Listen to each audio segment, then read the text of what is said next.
Hello and welcome to physical education with Ashish. इस video में हम लोग स्पोर्ट्स साइकोलॉजी से काफ़ी इम्पोर्टेंट टॉपिक है हमारा लर्निंग। पेपर्स में आता है, आप अगर ग्रेजुएशन कर रहे हो या कोई कॉम्पिटिटिव एग्ज़ाम जो फिज़िकल एजुकेशन से रिलेटेड है, तो काफ़ी इम्पोर्टेंट टॉपिक है। हर क्वेश्चन पेपर में आपको इससे रिलेटेड क्वेश्चंस मिलेंगे।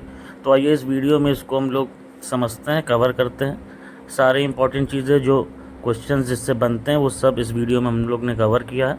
तो आइए स्टार्ट करते हैं। Learning is the process of acquiring new understanding, knowledge, behaviour, skills, values, attitude and preferences. तो लर्निंग एक हमारा प्रोसेस है जिसमें हम लोग नई चीज़ें सीखते हैं, नई समझ सीखते हैं, कोई चीज़ का ज्ञान प्राप्ति करते हैं।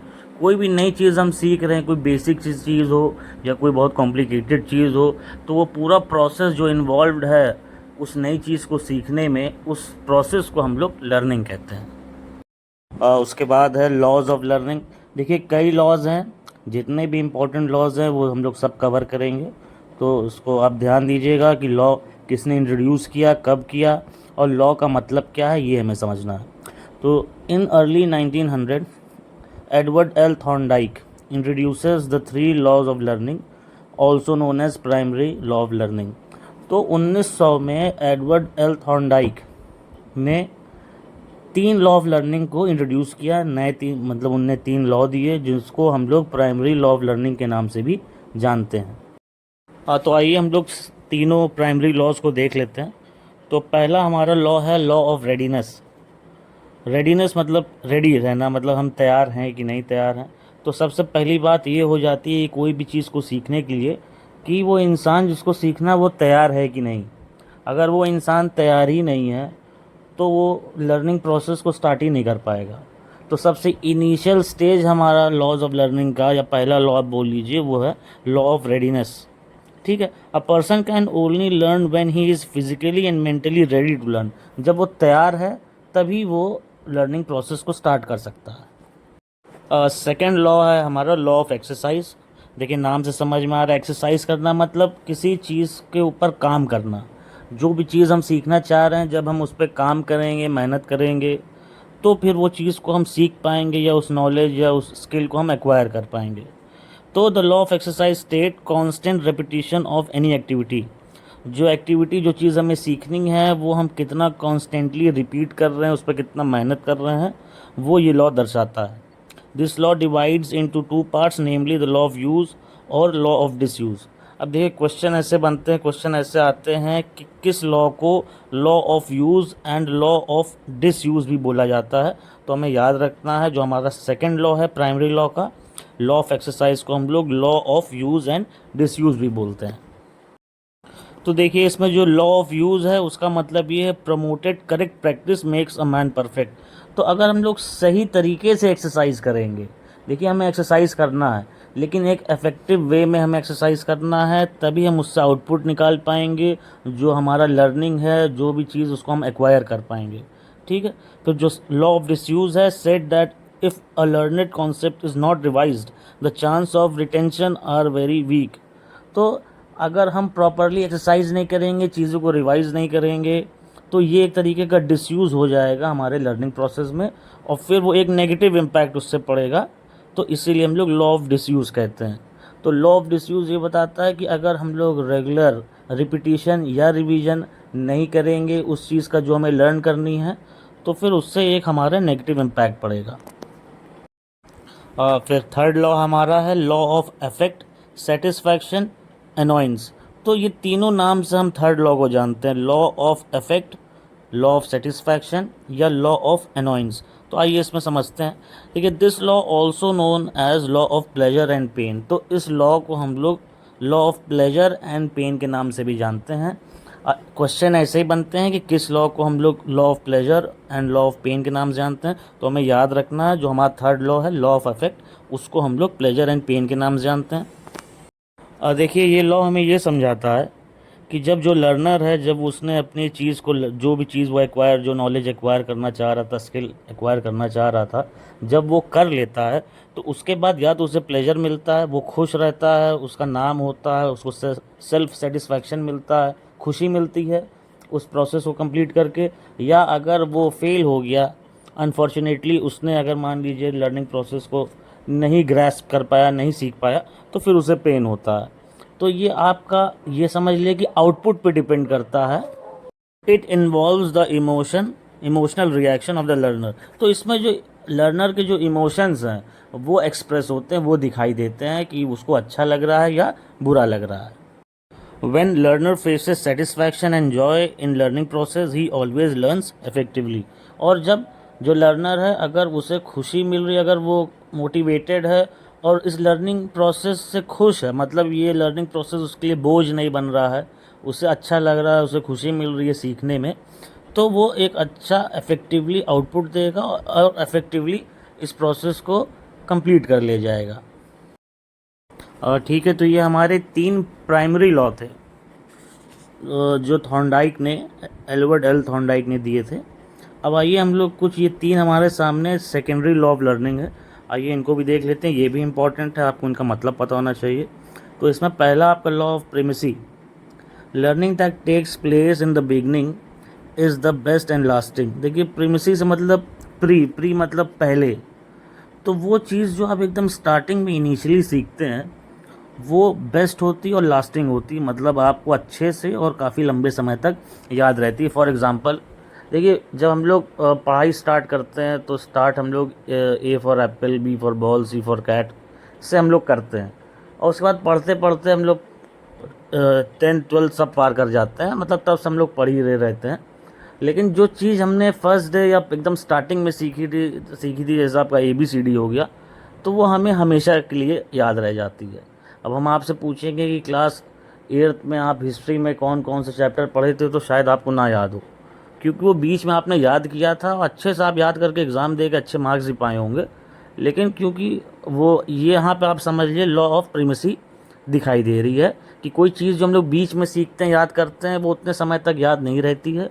लेकिन कोई चीज़ जो हमने एकदम स्टार्टिंग इनिशियल स्टेज में याद करना स्टार्ट किया था, जहाँ से हमने शुरुआत की थी, वो हमें लॉन्ग लास्टिंग फॉर एवर जैसे याद रह जाता है। अब इसमें है हमारा सेकेंड लॉ है लॉ ऑफ इंटेंसिटी। अब देखिए, if the stimulus is real the more likely there is to be a change in behaviour. तो देखिए, अगर रियल अर्ज है कोई चीज़ सीखने की, आप रियल में चाहते हैं, जेन्युइनली चाहते हैं, दिल से चाहते हैं, तो उससे उसको सीखने के लिए आपकी बिहेवियर में भी चेंज दिखाई देगा। इंसान का बिहेवियर बदल जाता है किसी चीज़ को सीखने में। जैसे फॉर एग्ज़ाम्पल आप समझ लीजिए कि आपको एथलीट बनना है ना, आपको वेट लिफ्टिंग करनी है, आप वेट लिफ्टर बनना चाह रहे हैं आपके, तो उस वेट लिफ्टर एक अच्छे स्टेज, एक अच्छे लेवल का वेट लिफ्टर बनने के चक्कर में इंसान का पूरा लाइफस्टाइल बदल जाएगा। उसकी डाइट, उसका पूरा शेड्यूल जो भी है सुबह उठने का, उसके अंदर एक डिसिप्लिन अलग सा दिखाई देगा। तो इससे हम लोग लॉ ऑफ इंटेंसिटी बोलते हैं। The activity should be started with full efforts. तो उसके बाद जो एक्टिविटी है जो हमें स्टार्ट करना, मतलब लर्निंग का प्रोसेस में जो जितनी भी इन्वॉल्व एक्टिविटीज़ है, तो वो हमें फुल एफर्ट्स, पूरे ज़ोर शोर के साथ स्टार्ट करनी चाहिए। इंटेंसिटी का मतलब ही यही होता है कि कितना भार हम उस पर दे रहे हैं, अपने जो लर्निंग प्रोसेस है उसमें हम कितना भार दे रहे हैं। The more intense the material taught the more likely it will be retained. तो अब देखिए, लर्निंग के प्रोसेस में अब देखिए हमको कोई चीज़ याद करनी है, तो याद करने के कई तरीके रहते हैं। आप उसको रट रहे हैं, आप सुन रहे हैं, फिर आप देख रहे हैं, तो अब ये सब मटेरियल हो गया। आप समझिए, आपको कोई चीज़ सीखनी है तो आपने उसको लिख के याद कर लिया, कोई चीज़ आपने याद की, तो जब आप लिखे तो आपको वो चीज़ आप बोल भी रहे थे, तो आपके दिमाग में, आपके मुंह पे वो चल रहा था। उसके बाद उसको आप कंटिन्यूसली आँख से भी देख रहे थे। तो जितने मटेरियल इन्वॉल्व हो जाएंगे चीज़ों को समझने में और याद करने में और उस चीज़ को लर्न करने में, उतनी आसानी होती है, और इससे इंटेंसिटी बढ़ती है लर्निंग प्रोसेस की, कि हम कितना मटेरियल यूज़ कर लिए। अब जैसे इसी टॉपिक को आप बुक में पढ़ रहे होंगे अपने, उसके बाद आप यहाँ पे यूट्यूब पे भी देख लिए, तो इसी सेम टॉपिक को सीखने में आपने कई मटेरियल लगा लिया। आपकी बुक हो गई, आप उस खुद से रिवाइज़ करें, कई बार वीडियो भी देख लिए, तो ये मटेरियल हो गए कई। अब सेकेंडरी लॉज ऑफ लर्निंग में आपका थर्ड लॉ हो जाता है law of recency. Things most recently learn our best remembered.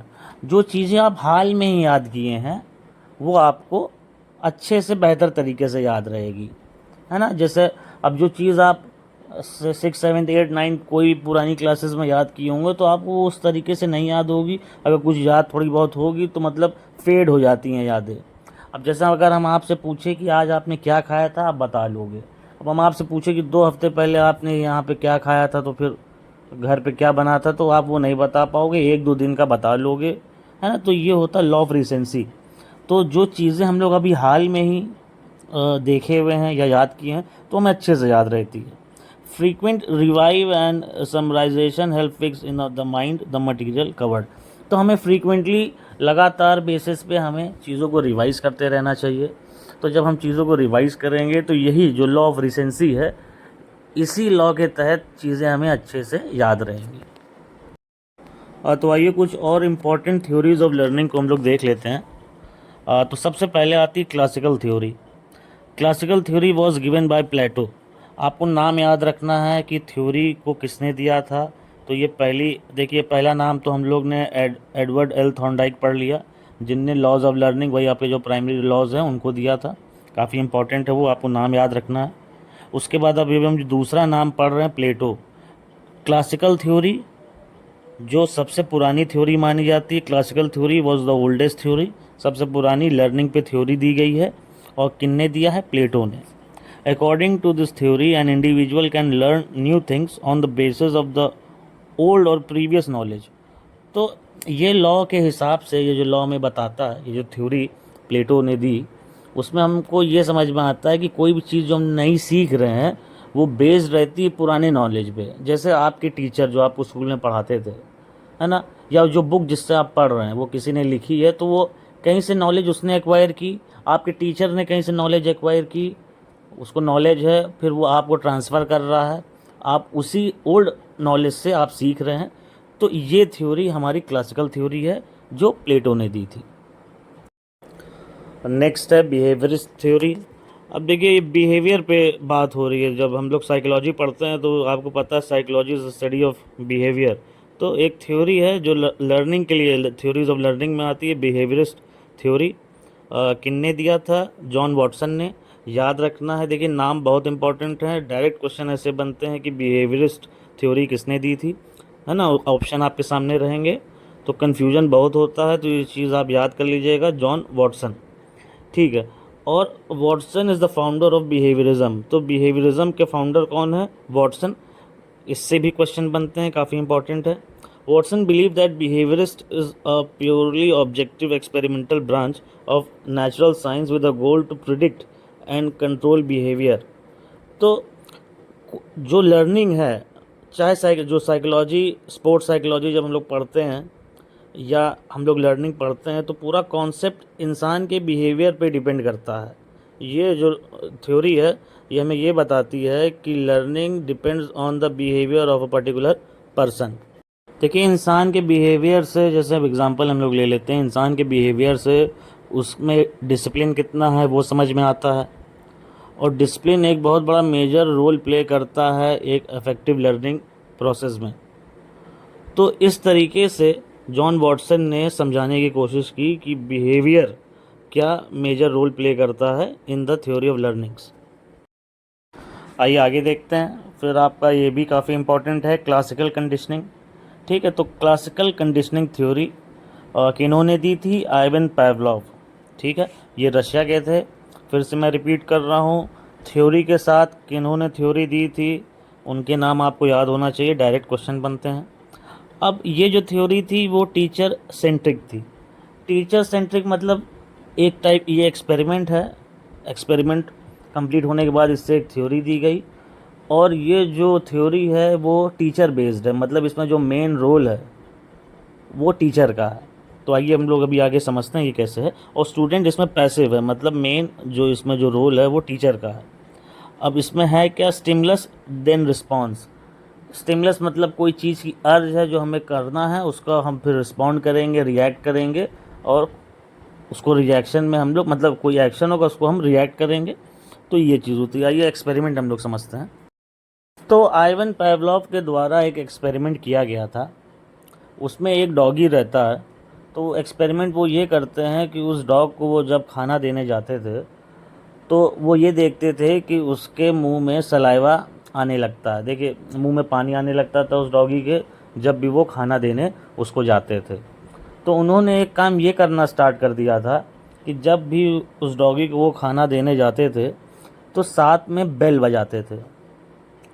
तो ये कंटिन्यू उन्होंने कई दिनों तक किया, और वो जो डॉगी था उसके दिमाग में ये चीज़ फीड हो चुकी थी कि अगर मतलब वो खाने की महक सूंघे भी ना, अगर वो बेल की आवाज़ ही सुन लेता था दूर से, तो वो समझ जाता था कि मतलब मेरे को खाना मिलने वाला है। ठीक है, तो ये अब देखिए होता ये है कि फिर वो एक दिन ये काम करते हैं कि उसको खाना ना दिए, ना खाना पास में लाए, कि उसकी स्मेल उसको जाए जिससे उसको लालच आए या सलाइवा जनरेट हो उसके मुंह में। तो उन्होंने क्या किया, कई दिनों तक उसकी आदत डाली कि खाने के साथ बेल बजती है। तो उसको ये चीज़ दिमाग में आ गई थी कि बेल अगर बजेगी मतलब मेरे को खाना मिलेगा। तो एक बार उन्होंने क्या किया, खाना ना पास में था ना खाना उसको दिया, सिर्फ बेल बजा दी।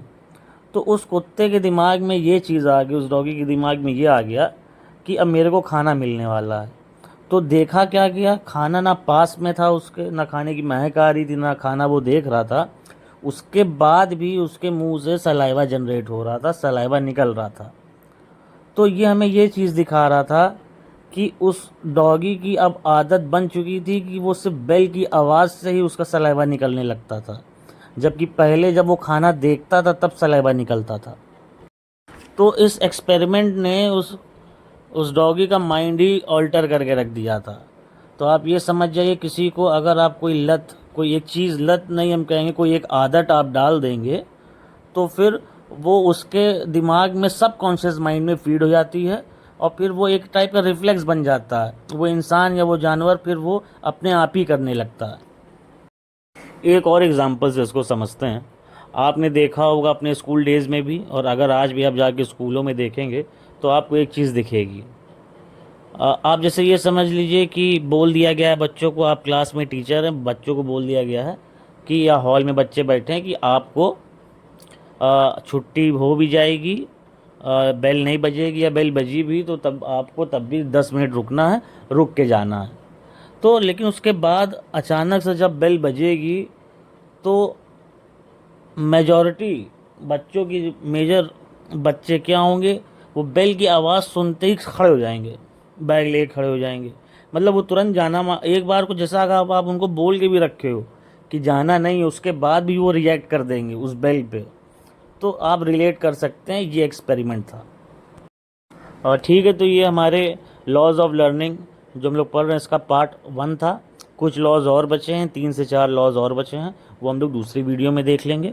तो याद रखिएगा, जितने भी जो चीज़ें मैंने बोली हैं कि याद कर लीजिएगा नाम, तो वो सब आपको याद होना चाहिए क्योंकि डायरेक्ट उसी से क्वेश्चन बनते हैं। Thank you. वो वीडियो आपको पसंद आई होगी तो प्लीज़ लाइक और शेयर करिएगा, सब्सक्राइब कर दीजिएगा।